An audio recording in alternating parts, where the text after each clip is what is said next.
Hi, good morning. My name is Kelly Mace, and I'm with Smithers OASIS. And we are so thrilled today to be presenting Bring on the Weddings. This is our fourth installment of OASIS University. And I am here today with our design director, Frank Beza, as we bring on the weddings. So we know that weddings this past year and a half looked a little bit different. So Frank's going to take us through several different new techniques that he's been working on, and a lot of business programs that he's been working on, and we look forward to hearing from him. So again, thank you for taking time today to join us for Bring on the Weddings. As I mentioned, Frank is with us. Frank has been involved in the floral industry for more than 30 years as a retail shop owner, event designer, educator, and commercial print designer. He is past president of the American Institute of Floral Designers and served as chairman of the AIFD National Symposium, Transition, Transformation in Chicago, Illinois.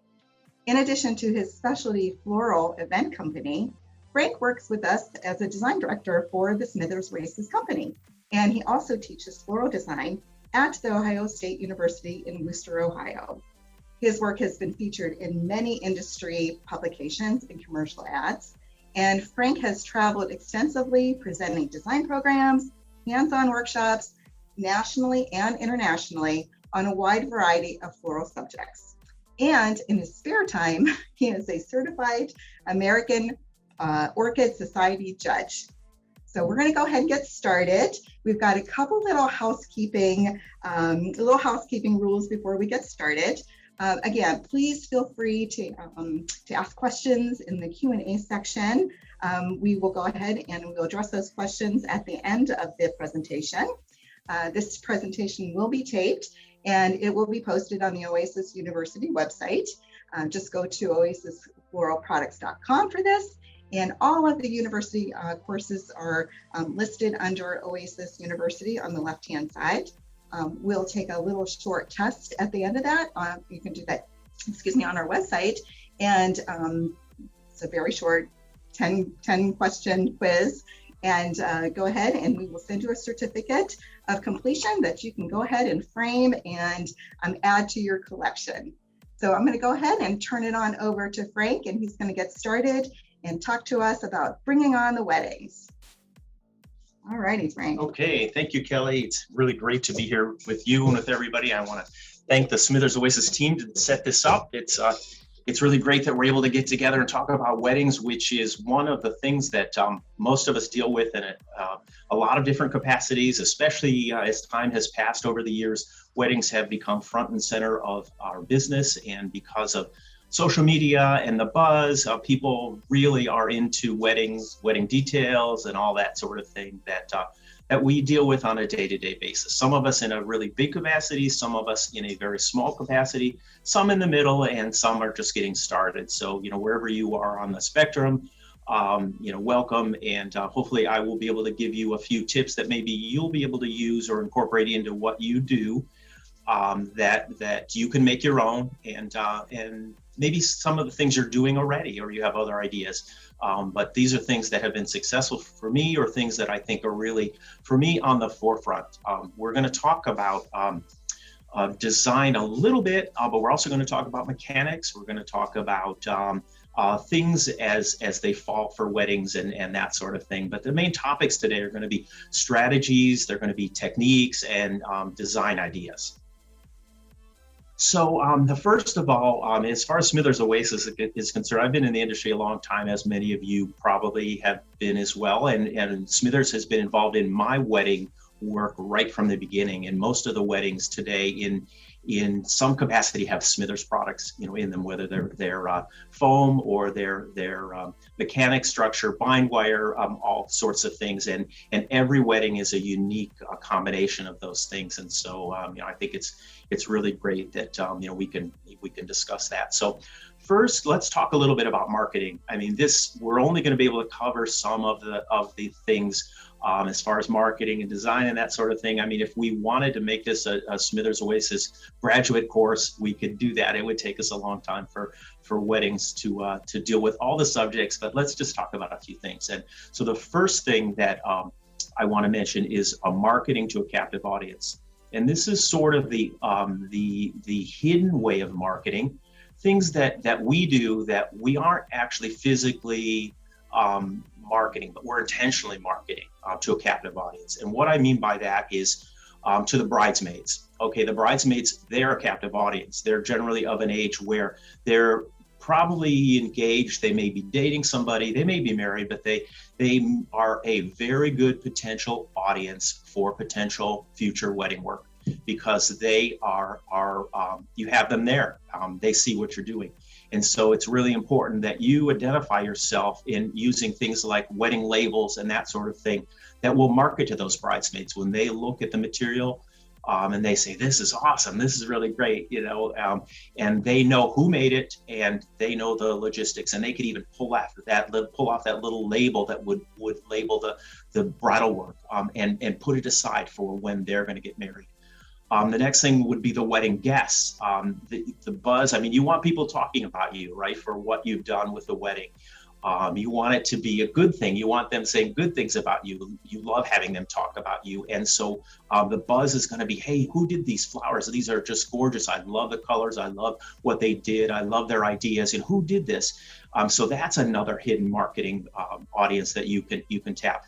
And then the next and final one would generally be the vendors in the wedding, such as the wedding planner or the DJ and that sort of thing. Oftentimes, those people will ask for a business card. Of course, you have to have those ready, but they will talk, and then they'll have it in their mind, sort of in the back of their mind. And when somebody asks them, "Hey, do you know a good florist?" they would say, "Hey, I remember attending a wedding, and the florist did an awesome job, and let me get you their number." And that's another hidden marketing thing that you should take advantage of by having really good material. And all of those things can end up on Facebook, potential Facebook posts, Instagram, all of those things. Those are all really great marketing resources and things that you can take advantage of.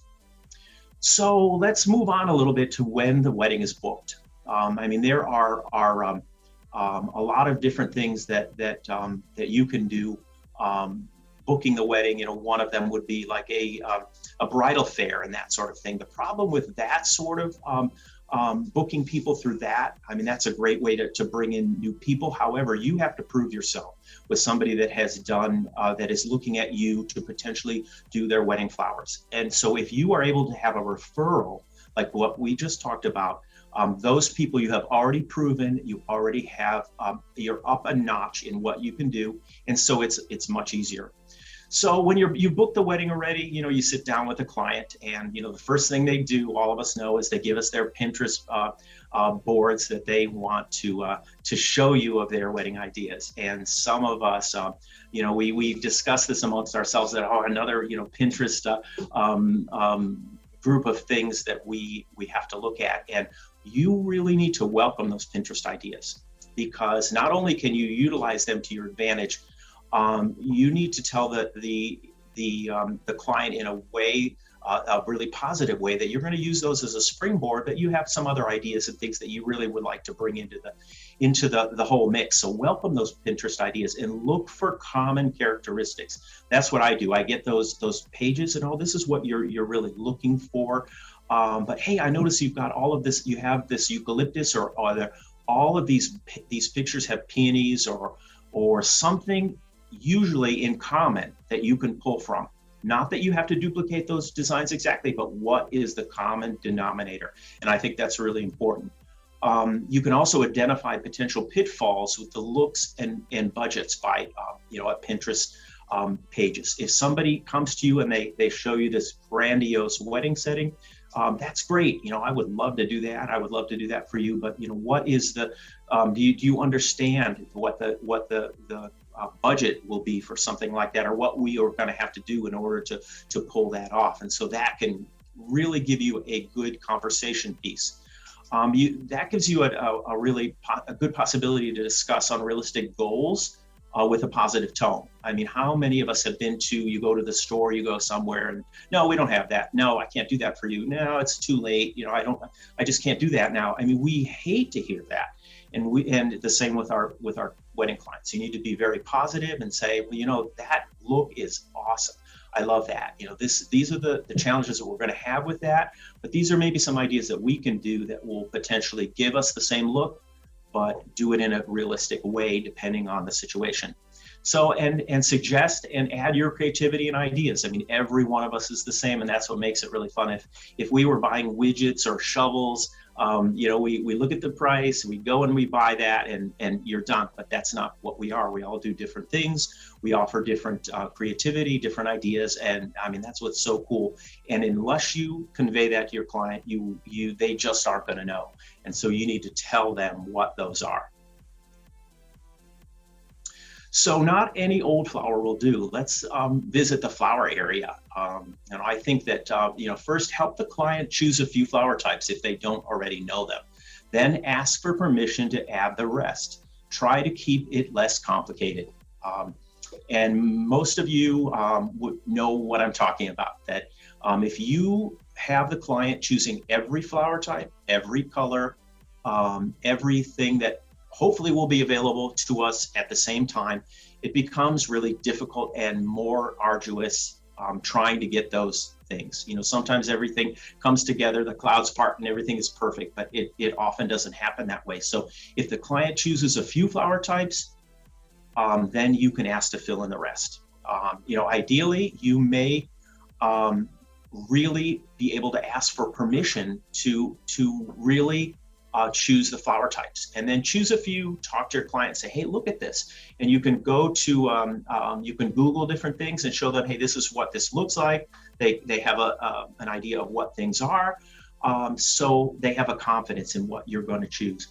As far as the flowers go, you know, maybe you have a salesperson with your flower wholesaler that you can really trust and rely on, that will help you put some of that look together, and you may not even necessarily have to do that yourself. But one thing that I like to do is I choose a few flower types with my client, and then I try to leave a little bit of the budget to be able to get in the car and go to the wholesaler, because I don't know, like right before the wedding, if there's something really cool that's going to go with that wedding that showed up that I could never have anticipated. You know, maybe it came from a flower farm that the wholesaler has a connection with, and something unique that's going to go perfectly with what I'm going to do. And so I think that's a great way to go. So, and one thing that I like to do is I like to add light and airy materials to tighter, heavier volume materials to strive for an updated look. I would tend to put those heavier materials maybe in the center of the bouquet and have the lighter materials on the end. And what I mean by that is I think that, and all of us have seen this, where you have flowers that sort of duplicate the same shape. Say you have round flowers that are relatively large. If you use those on the outer perimeter of the bouquet, there's something about it that just doesn't look right.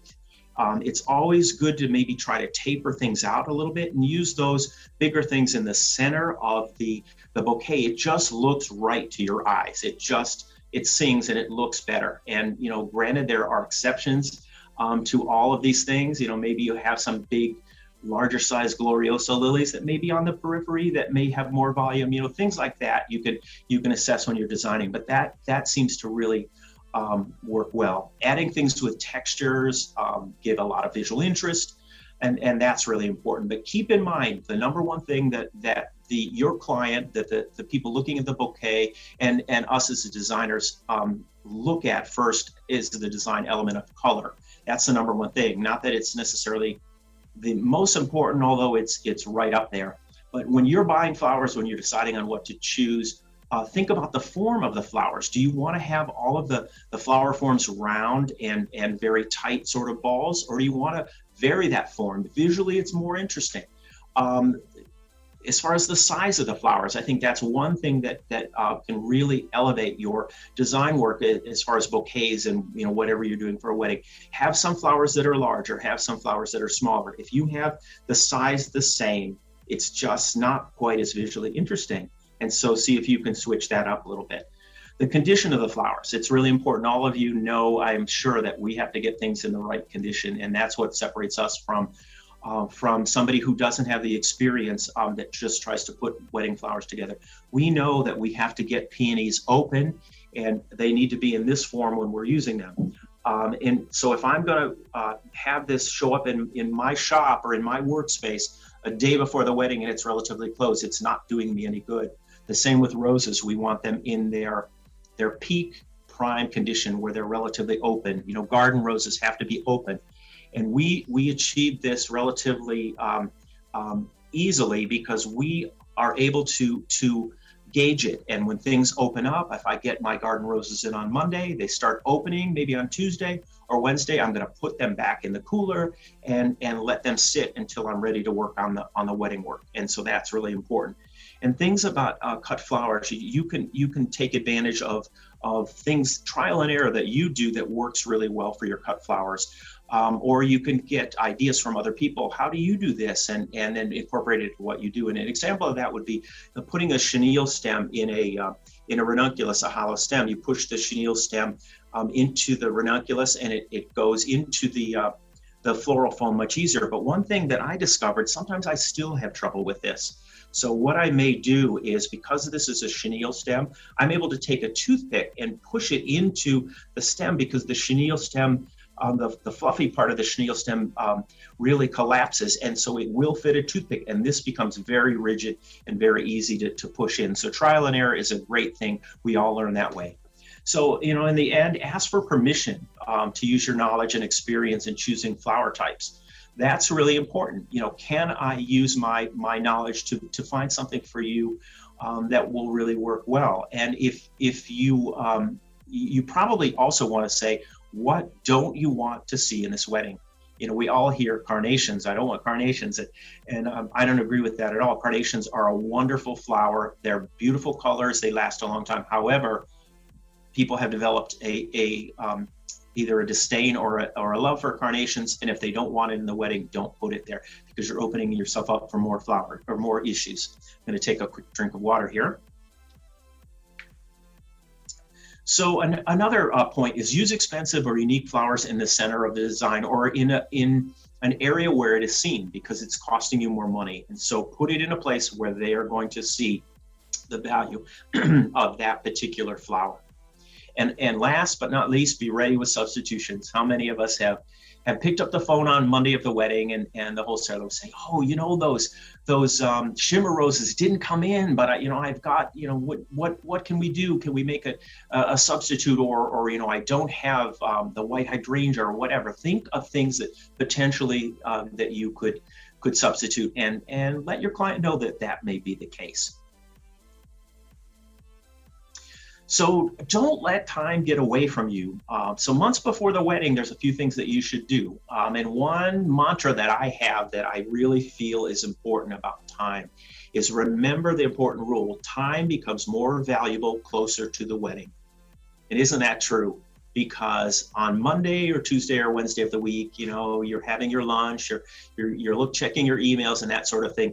You aren't going to have time to do that necessarily in the same capacity on Thursday or Friday when you have a crunch time. So if you accomplish some tasks ahead of time, month or two before the wedding, you can easily take away some of the stress that you would have before the wedding. One of the things that I like to think of when you're trying to decide, how much labor time am I going to need for this? So you think, well, I can make a bridal bouquet in about this much time.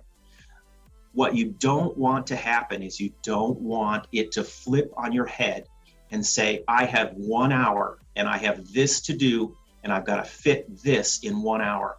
You don't want to get to that stress point. And all of us have been there, especially with corsages and proms. You only have a certain amount of time. You've got to be able to fit like these 45 boutonnieres or corsages into a particular time, because that's all the time you have. You don't want to get there in as far as a wedding goes.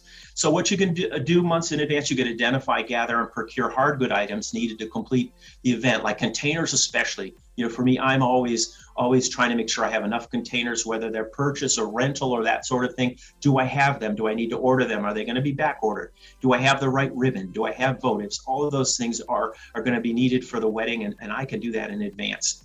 And I will narrow the field of specific flowers if possible in advance, keeping the specific flowers to a minimum if I can.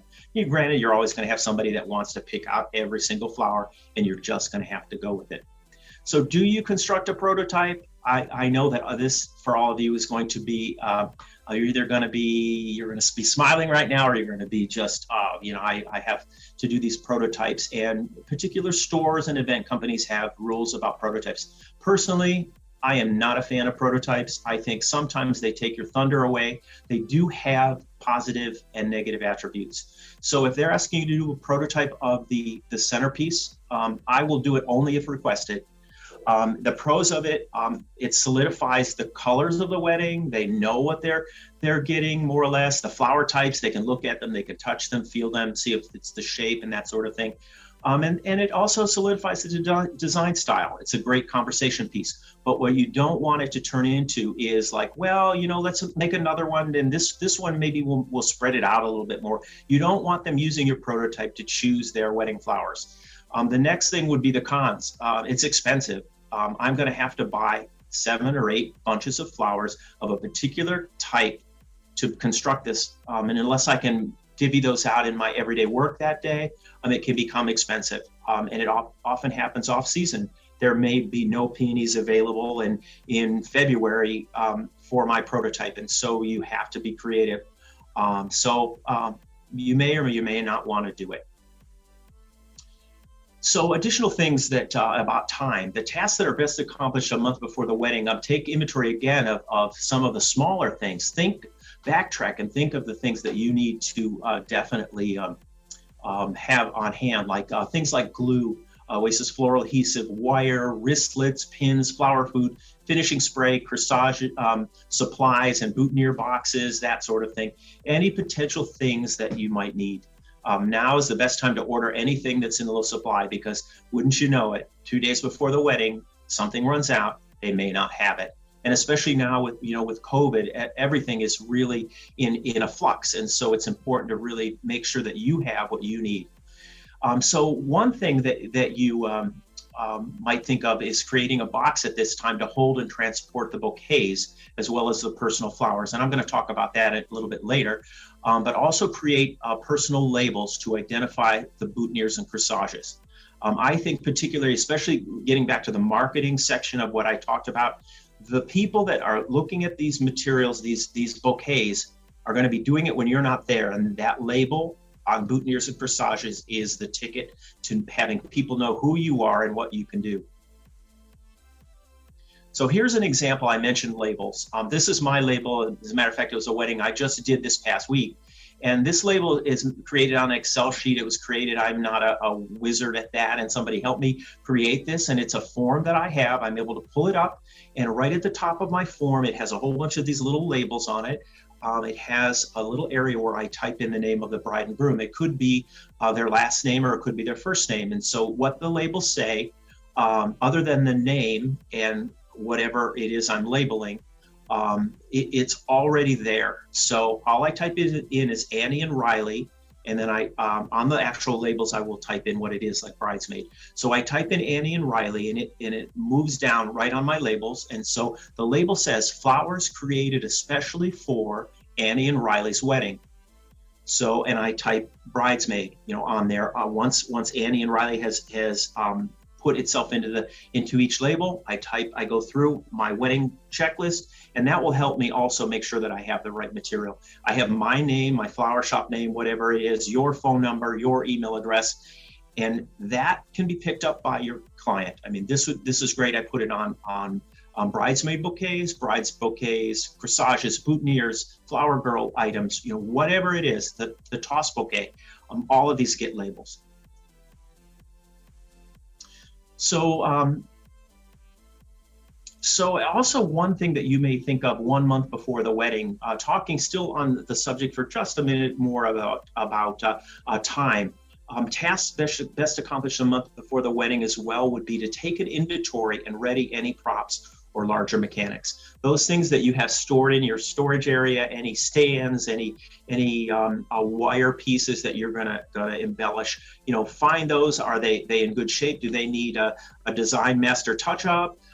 to get it ready for use. Get that ready to go. And if there's anything possibly that you can do to that, if you have to add something that will hold up until the wedding, by all means get it done, because time is worth a lot less before the wedding than it is at the last minute. One thing that I specifically like to do is create a schedule that I will do each day the week of the wedding. In other words, maybe on Wednesday I'm going to do the bouquets, and I'm going to do the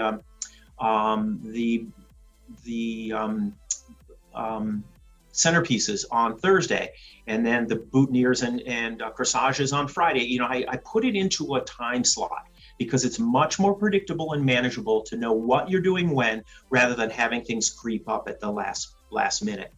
So if you're going to clean and prepare glassware, get that done in advance and fit the containers with dry OASIS Max Life foam. If you're going to be using foam in a container, put it there, get it cut, get it ready to go so you can hydrate it, put the flower food in the solution and move on from there. So back to presentation. I think presentation for a wedding is so imperative. And I'm going to give you 2 sure to shine presentation ideas. And I think there are a lot of others, but 2 really important things that I like to do. The first one is present the bouquets in a beautiful box covered with white tissue.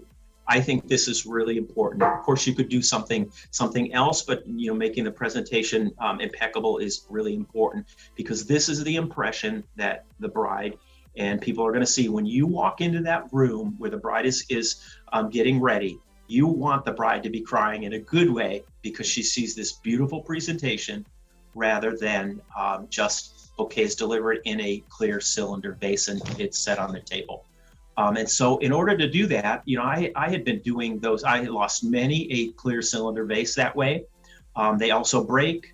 They tip over. Maybe if some of you have some options there, but what I like to do is I save flower boxes that are the right size, that are the right depth and the right width and so forth. That I get. I'm always on the lookout for things like that, and I have a little area where I save them, and I will create a box that ahead of time. And let's see if I can show this to you in a relatively easy manner. But this is a flower box, and I've used tissue on this box. I've cut some wells in the center of this box that if I'm making a hand tie bouquet, I will put a cut water bottle in this area, and I slip it down in there and you can't see it.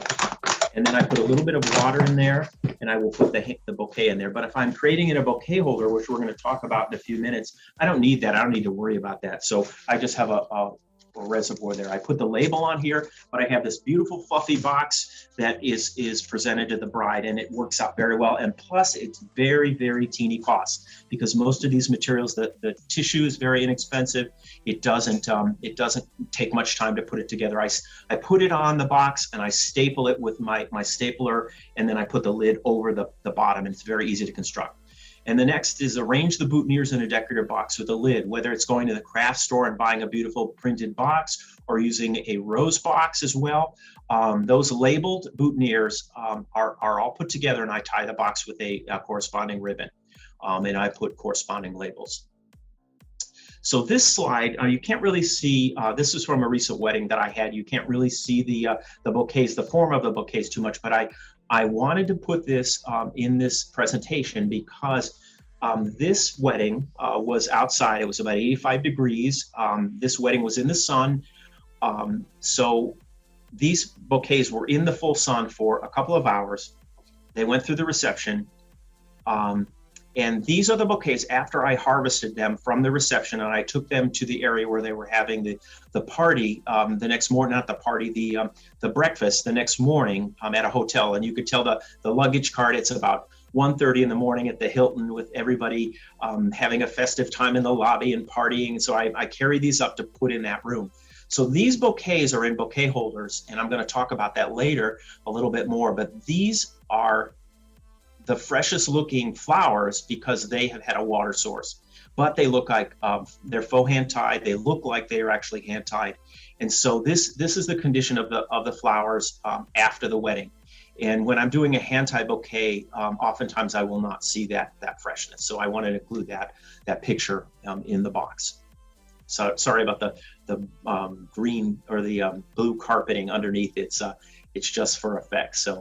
So making the most of your time and money, potentially saving time and money. A couple of things just to talk about a little bit. Working from a recipe. I'm sure that most of you do that already. This takes away the stress and guesswork. And also, sometimes I would just rather put myself on auto mode and just design flowers and not think. What do I need here? Do I need more ranunculus? Do I need more? I can take the guesswork from working from a recipe, guesswork out of the whole picture, and that makes it easy. Constructing multiple designs at the same time, whether you do that yourself or whether you have a sort of a assembly line design system with multiple people, you all are going to the same place as far as the form, the size, and that sort of thing. You feel comfortable doing that, and that's a great way to work on things. And I find after many years working in flowers, I often will do multiple things regardless of what it is. If I have a party of 3 centerpieces and 2 food tables, a small little event like that, I will put all of those out on the table and I construct them all at the same time. And then that way I know I'm moving my material between all of the units, and it just works really well for me to do that. But if you do multiples, it just seems to make it a little bit easier. When you're placing your wholesale flower order, I would definitely try to order at least 4 weeks in advance and deal with your wholesaler. Even if somebody you're dealing with now, ask them at this point, what is your ideal time frame? I know they're going to tell you, well, I need that wedding order 3 months in advance.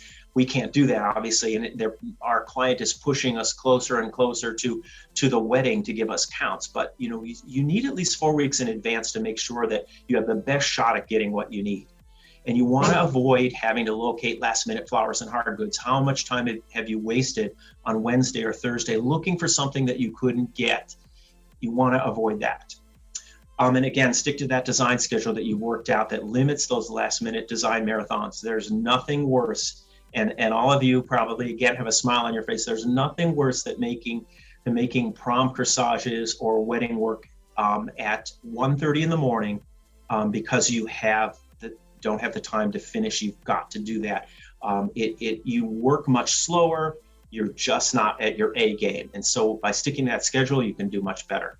And also be specific with your policy for late night teardowns. Where are those flowers going? Are you taking them back and throwing them out? Are you giving them to a nursing home? Are you giving them to your client? What is it going to cost to have that broken down and having those things sent to a certain place? Work that all out all in advance with your client. So nuts and bolts of weddings, just in a little bit of a nutshell. And this is a beautiful bouquet that was created by Hitomi Gilliam and the Ultimate EMC program. Is just a gorgeous cascade with Gloriosa lilies in it. That's just such a picture perfect place, and it's perfect for what we're going to talk about. So number 1, hand-tied bouquets versus faux hand-tied bouquets. I think that both of them are awesome. And many of us have been working, especially the designers that have not been working in the industry for a huge amount of years, may work at doing hand ties for the most part, where many of us have worked with bouquet holders where we can do faux hand tie bouquets because we've had the experience working with them years ago. And I think the best thing, especially for those of you that are doing things with just hand tie bouquets, you're missing one important component. You ought to be able to do hand tie bouquets really well, and you ought to be able to do faux hand tie bouquets really well, and do what fits the situation. And many of us don't have experience doing things in a bouquet holder, and I challenge you to take the time to do the bouquet holder, because there are definitely some advantages. And I'm going to talk about those really quickly. Now, the hand-tied bouquets are great. Sometimes we're not able to get the detail or the intricate placements as easily because we don't have as much control. But if you have a lot of experience with hand-tied bouquets, you can do an awesome job with that. And then bind it using binded tape or bind wire, or a lot of different ways, or wax string, that sort of thing. But if you want to make a faux hand-tied bouquet, and this is what I gravitate mostly towards now, I do make hand-tied bouquets, but not as much anymore because I love this faux hand tied sort of like method that I have worked out that works really well for me. And so and we're going to show you a little bit of a step-by-step method of how and speed it up quickly on how I construct this. But this is what that looks like, and you could tell that it definitely has a look that people will put this in water thinking the flowers are connected to this. But this is a wedding bell bouquet holder. And I have taken U-glue strips, 2 of them. I've put stems that I've saved, and certain stems you can save them for weeks in the cooler. I put them in the cooler, and you have to be careful about maybe not sealing them up too tightly because you don't want it to create any mold in there. But I save things like Austrameria stems, Gerber daisy stems. They work really well because they're smooth, but most stems will work. I place them on this. I use OASIS waterproof tape to get a really strong seal, and then I'm able to cover this with some sheer ribbon, and I use pins. I also will cover the back with leaves, and let me get back to that in a second. But I'm going to show you that I like to use OASIS floral mesh in such a way that I create this sort of pad on the front of the bouquet. And what this does, I mean, we've been using things like floral netting or chicken wire, that sort of thing, for 100 years or more as a mechanic, as florist, but it really has its advantages. What it does for this particular bouquet is I'm able to construct a bouquet without this, but I'm getting added security by having this area here that I can really wedge those stems through, including really long flowy pieces where if I even want additional security, I will take some bind wire and put a little bind wire piece on this mesh. I will do the outside of the bouquet first, making sure that I cover this transition between the back and the front, and this is the most critical area. This bouquet, once I learn how to do this in this faux hand-tied way, I can do this quickly, and once I'm able to do this in advance, put the flowers in, maybe Wednesday, Thursday, Friday of the wedding week, the bouquet goes together really quickly once I have this particular mechanic hooked up. What I like to do, because of the time frame doing this in advance, is I will take OASIS floral adhesive and I will put leaves that I think look real. Like these are hydrangea leaves. I save these. I'll pull the little plastic support pieces off. I use OASIS floral adhesive, and I will create a nice backing that looks really good, but nobody's paying attention to that. It looks really real. My bouquet is entirely real except for that. So that is a faux hand tie. So as far as centerpieces go, table centerpieces, just a few things to run through here. I mean, if you're doing multiple components, we've all run into that where you're doing small vases with clustered flowers. And keep in mind that, yeah, that's a really easy design sort of concept that you're able to put the flowers into small glassware pieces and that sort of thing. But it takes a lot more time to actually transport and move those things. So you may want to put them in a Procona and have everything per table together. We have rentals for table centerpieces. That's where you can do things way in advance using OASIS Max Light Foam or Midnight Foam for some really great effects. Personal flowers, we can upgrade boutonnieres using things like a bullion wire and a little bit of ribbon. Boutonnieres are a great place to really upsell because we don't charge as nearly as much a boutonniere compared to a bridal bouquet. We can get much more for a bridal bouquet, but hey, what's wrong with actually putting more really classy things on a boutonniere and then raising the price?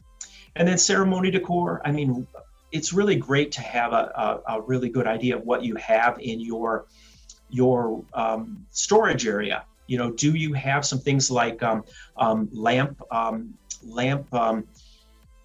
pieces that you buy in a box store that you can attach things to, or wrought iron things, all kinds of things that you need to suggest to the client that would really be something unique that you can bring to the table. So just a few great upsell suggestions, and if you don't suggest them, again, people are going to have no idea. So you really are in charge of your destiny. Garlands are great for head tables, mantles, so many different things. There are all kinds of products that have OASIS in them, that garland and that sort of thing, that you're able to have a full connection to water sources, or things like OASIS floral netting that you're able to put water tubes in, or material foliage that wouldn't necessarily have to have that big water source. Or you could have that in addition to a raquette that would give you a big centerpiece, and then you may taper off, not having to have an entire row of raquettes. Toss bouquets, suggest them. There, I would say, in my experience anymore, they're about 50% of the people want that tradition. One great upsell idea: flower deliveries. Suggest to your client, do you want some, especially if it's a bride and groom alone, do you want flowers delivered the Monday after the wedding to the parents, both the bride and groom's parents, or the grandparents, or somebody you want to thank? Those are all things that you could potentially have in addition to your wedding flowers that your client may not think about. Chair and pew treatments, I love those. I think there's all kinds of really great options there, whether they're netted spheres like the picture here, or little containers with little things dangling from the pews. They're great. They're great to be reused somewhere else, and that's always a plus. Flower petals, we all gravitate towards roses. Roses work well because they're relatively inexpensive. There's a lot of bang for the buck using petals, but they're also readily available. But what about making sort of a potpourri, where you're taking some little chrysanthemum petals, some little pieces of fancy foliage, and making a potpourri, a mixture, and upselling that price, and having a very special, flower petal sort of treatment. Dramatic arches and structures are really great for head tables, behind the head tables. This is where having some tall stands that the industry offers us. Different vendors sell stands with 4 metal uprights and then a top with a hole in it. Those things are just worth their weight in gold. I have a good amount of those. I spray paint them black to gold to whatever color, and I use the inside of them. I put things like cages in them. I put poultry netting, or some floral netting around them. There's all kinds of things that you can do with those. Suggest hanging botanicals for the ceremony or reception, and usually those are permanent botanicals because they can be done in advance and they don't weigh very much. And then flower wreaths or floral decor for the getaway car. I know we see a lot of photographs from Europe where this was a big standard, and this is something that we definitely need to suggest and bring back, because it just looks so festive, so fun, and it's perfect opportunity to take pictures for Pinterest or Instagram.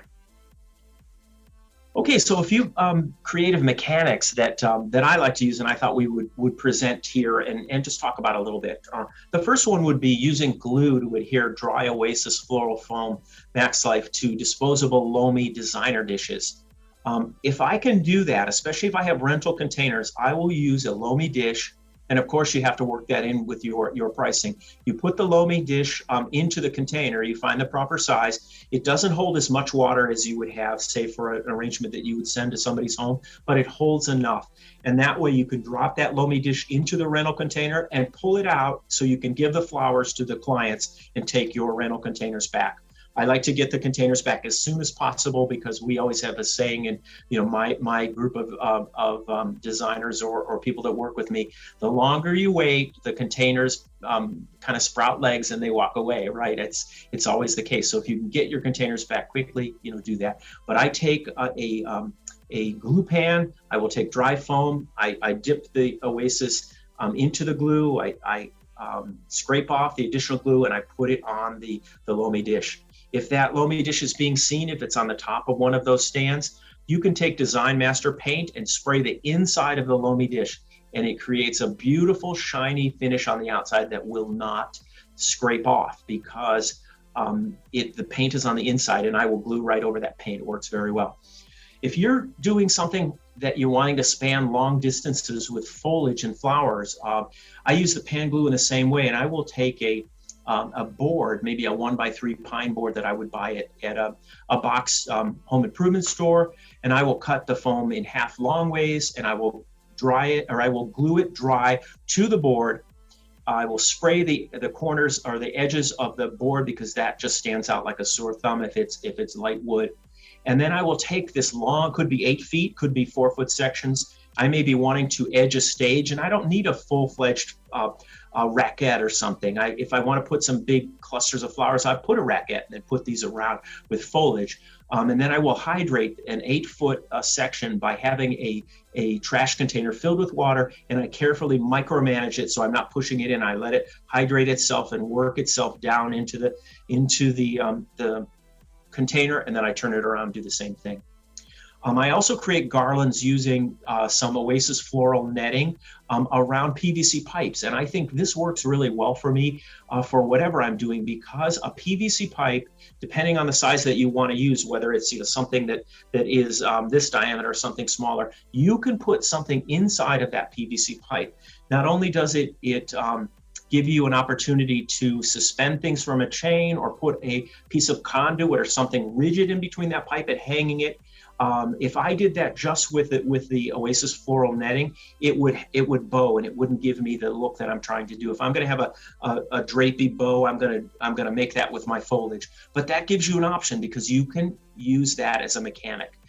If I have an upright lamp base that I have bought from a big box store, I can slip that right down on that lamp base and I have an instant upright that has foliage and flowers and water tubes or not. And on the tops in the corners of my structure, I may want to put some cages and that sort of thing to give me more ability to make larger floral impact. So I talked about those faux hand-tied bouquets using the OASIS floral mesh. So we're going to visit that in just a second, and we'll go through the steps of how I created that. And maybe you could put your spin on it. But what I would suggest to you, if you're not familiar with this, if you haven't done this or haven't done this in this manner, you need to make a few of these. Do them at first. The first time you do it, the second time you do it, you're going to think this is so arduous and it takes time. It really doesn't. You just need to become very well versed in it to the point where you know what you're doing and you can do it quickly. I do these way in advance. I will leave the foam dry, and you can dip it into water carefully and let it take water. And the silk leaves will get wet, but they dry and it's absolutely fine. So the next thing for mechanics, take advantage of U-glue.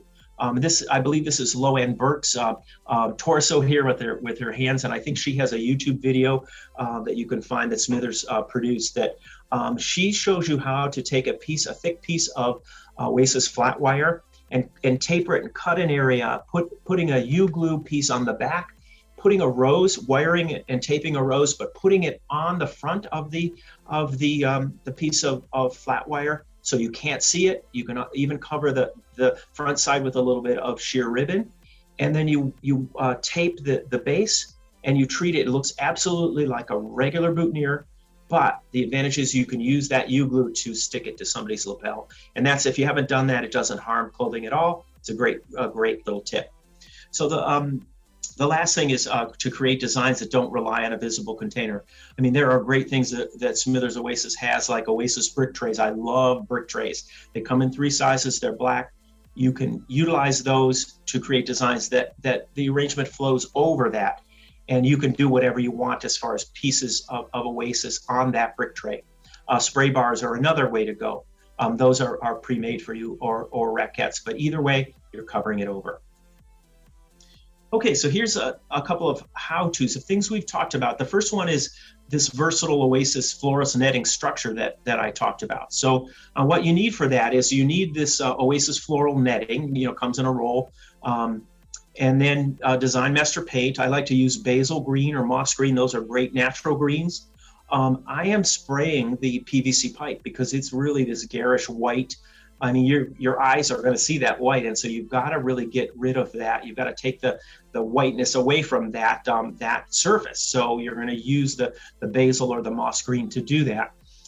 Don't worry about it as far as being real consistent, and also it's going to scratch. Any paint on PVC pipe is not going to maintain itself for a tremendously long period.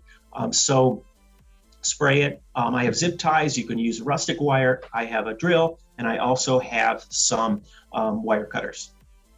I will drill through the PVC pipe and run zip ties through. If I want to put something through that pipe, I wouldn't push any zip ties or wire through that, just put it on the outside. So I use the paint, take it outside, or if I have a hood, if I'm lucky enough to have a spray hood, spray it, let it dry, but don't worry about chips, any scratches, it doesn't really matter.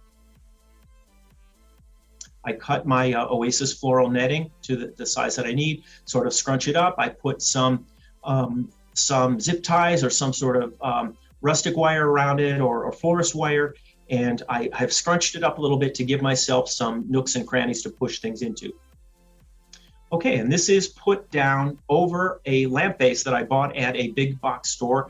I trashed the lamp part and I cut off the electricity, but I use these all the time. I spray them different colors, black, or they can be silver, but see that pipe slips right down on that.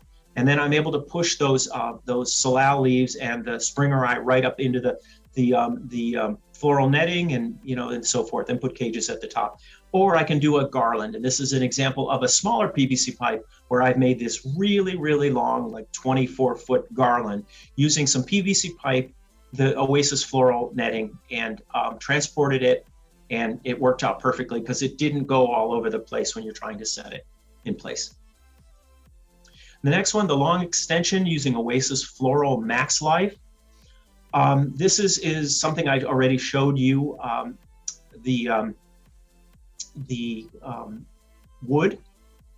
As far as spray painting it, I would spray the edges. That's really the most extensive part of this whole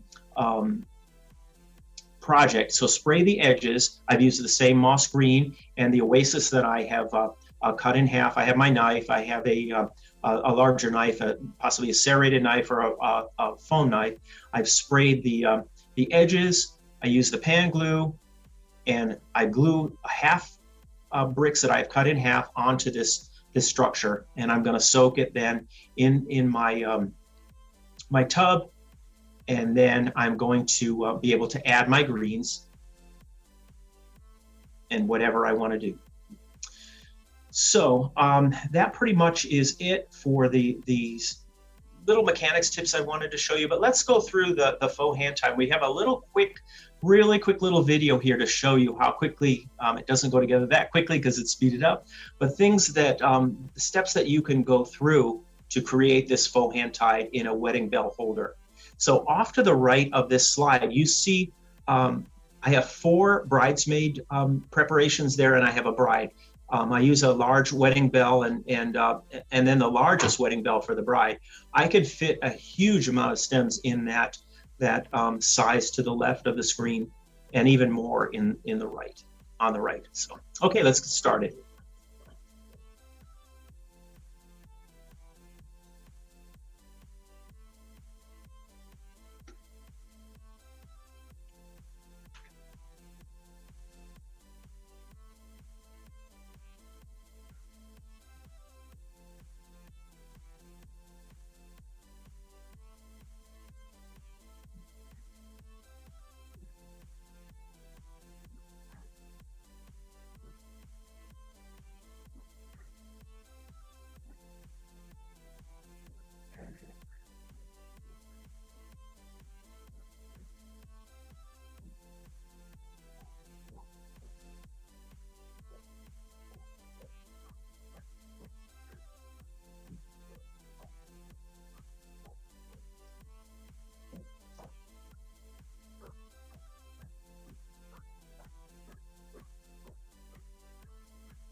If you have any questions, please feel free to enter them, and we'd be happy to discuss that. Hope you picked up a few tips that you can use, or things that maybe you're curious about that you might be able to work into what you do. Yes. Hi, everybody. It's Kelly again. We had a question from Betsy Meyer, and she wanted to know, was that a wedding bell bouquet holder that we were using? Yes, it was a wedding bell holder, and I prefer to use the straight handle, although you could use the slanted handle, but I think it just looks more natural to use the stems in such a way that it looks like it's a hand-tied bouquet. So it's a wedding bell, and like I said, I use the 2 largest sizes. You could use a smaller size as well, but it is a wedding bell. That's my favorite to use. Great, good. The garland's made from the PVC pipe in wire. Can you make that with a water source? Absolutely. I think that you can do so many different things with that particular technique, because oftentimes we don't need that water source all the way down the head table, or we potentially don't need it down the stage. So I wouldn't. Raquettes are an awesome thing, and brick trays with floral foam, but we don't necessarily need that heavy mechanics for everything. And so I may have clusters of flowers, and then you could just lay the garland, and it will lay naturally with that PVC pipe because it weighs a little bit. So it's not going to easily fall off. So use a combination of things, or even embed some cages inside of the netting, and it works really, really well. Great. And Heather said that she's blown away by the faux bouquet. Awesome. I think you need to give it a try. I think that, like I said, don't let yourself be fooled the first couple times that you do it, where you think there's all these steps. You can do those steps when time is not as important. Get it done, out of the way, and it goes really quickly. Trust me, if you've done it a few times, you become good at it. Right. We're just about out of time, but I'm going to go ahead and get a couple more questions in here. How many days ahead would you prep the faux hand-tied bouquet holders? That's a really good question. You can, if you leave the foam dry, you could do it, because I use natural-looking silk leaves that I save, like I have hydrangea bushes, I save those leaves. You could do them an infinite amount of time in advance. You can soak them and leave them for a week or 2 in the cooler. Put them in the cooler, because that way that bacteria and things are not going to necessarily grow in there as easily. I would probably dribble water in before I'm going to use it again. And when I have the bouquets done, I typically would do the bouquets maybe on a Wednesday. They're absolutely fine. Dribble a little bit of water in them before I'm going to deliver them. I hold the bouquet on the side, dribble the water in so it comes out, and you're good to go. Great. We did have a question as far as a recording. So yes, this is being recorded, and you'll receive an email from us either this afternoon or tomorrow, and it'll link you to the recording of this entire presentation. So we will have that up for you as soon as this is over, like I said, this afternoon or tomorrow morning. Please make sure that you take the quiz. Again, go to oasisfloralproducts.com. Go to the OASIS University section, which is on the left-hand side, and take the quiz. It's just a fast little quiz that you can take, and you'll receive a beautiful certificate. And the certificate is, again, suitable for framing. You can add it to your collection of other certificates. And, again, it's just a fun little quiz to test your knowledge from today. And finally, I just want to ask you to save the date for August 17th and 18th for our first ever Modern Floristry Forum. So this will be featuring the entire Smithers OASIS Design Director team. So all 8 of our design directors will be on this forum, and it spans over 2 days. So we're super excited about that, and details will be coming out on that. So mark that on your calendar, and keep an eye out for social to kind of get up to updates on that as well. So again, thank you so much for your time today. We really appreciate it. Thank you, Frank, for all your hard work on this installment of OASIS University. And we're really happy that you were able to join us today. So thank you. Thank you, everybody. Thanks for stopping by. Thank you. Bye-bye.